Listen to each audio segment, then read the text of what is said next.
And then Doge ends up working the same way. It ends up swooping in and firing a bunch of people and then trying to hire some of them back real quick. And it's chaos. And Elon is the face of it. He's the face of it because we didn't know who else was working in Doge. We didn't know who was essentially like hacking into Social Security, who was going around judges' orders, who was breaking things and going to places they weren't supposed to be because we hadn't figured out how this whole thing was going to work. We didn't know. And then we found out that it was children. We found out they leaked the photos of those people that were high up in Doge that were getting into Social Security and the IRS and everything. And we were like, what?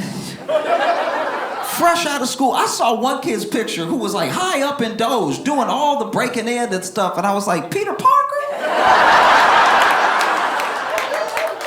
I cannot believe that Spider-Man gonna cut off my grandma's Social Security.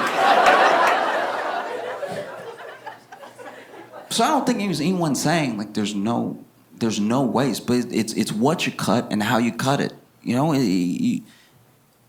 I think people would have appreciated like an actual audit.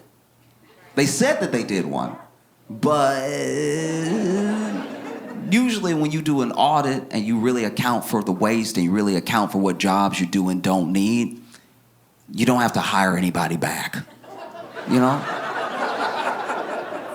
The amount of people that they fired and then tried to immediately rehire shows that they're not actually being as careful as they should be with the process.